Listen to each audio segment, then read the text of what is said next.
آج ہم قرآن کریم کی ایک بہت ہی اہم آیت پر بات کرنے والے ہیں اور اس کی جو تفسیر ہے خاص طور پر حق اور باطل کا امتزاج ممنوع کے عنوان سے اس پر کچھ غور کریں گے۔ جی بالکل۔ کوشش یہ ہوگی کہ اس آیت کے پیغام کی گہرائی کو تھوڑا سمجھ سکیں۔ جی ضرور۔ آیت مبارکہ ہے وَلَا تَلْبِسُوا الْحَقَّ بِالْبَاطِلِ وَتَكْتُمُوا الْحَقَّ وَأَنْتُمْ تَعْلَمُونَ، سبحان اللہ۔ جس کا ترجمہ کچھ یوں ہے کہ اور حق کو باطل کے ساتھ نہ ملاؤ اور سچی بات کو جان بوجھ کر نہ چھپاؤ۔ تو آئیے اس پر بات کرتے ہیں۔ جی یہاں جو پہلا لفظ ہے تلبسو، یہ لفظ سے ہے۔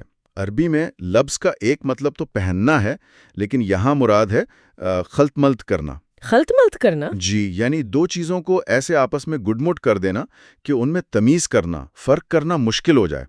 تو آیت کہہ رہی ہے کہ سچی بات کو، حق کو جھوٹ کے ساتھ یعنی باطل کے ساتھ اس طرح مکس نہ کرو کہ اصل حقیقت پہچانی نہ جا سکے۔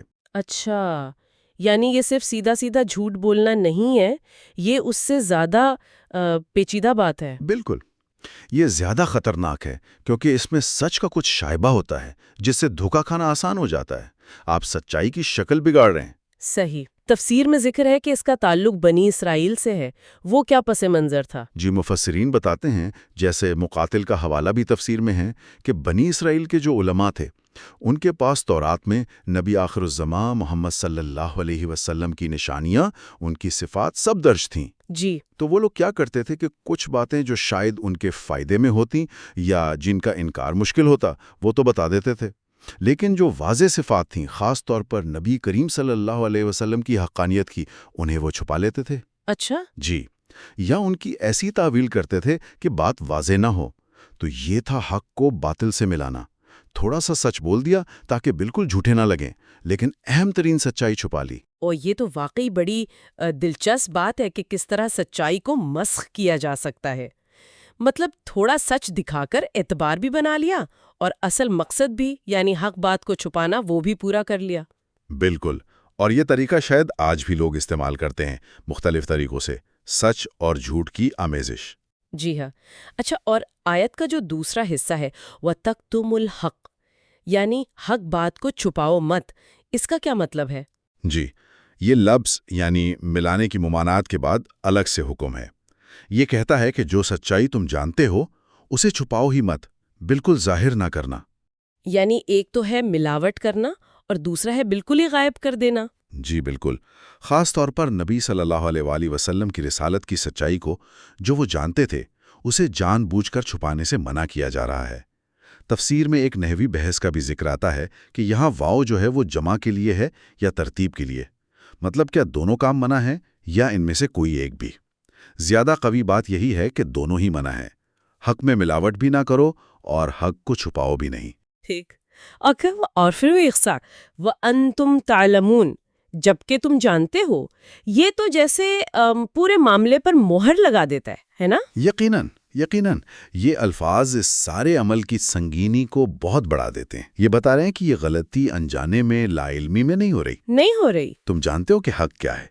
تم یعنی اس وقت کے مخاطبین جانتے تھے کہ محمد صلی اللہ علیہ وسلم سچے نبی ہیں، ان کی نشانیاں تمہاری کتابوں میں ہیں، اور تم یہ بھی جانتے ہو کہ سچ چھپانا یا اس میں ملاوٹ کرنا یہ بذات خود غلط ہے۔ جی، تو علم ہونے کے باوجود ایسا کرنا یہ گناہ کو بہت سنگین بنا دیتا ہے۔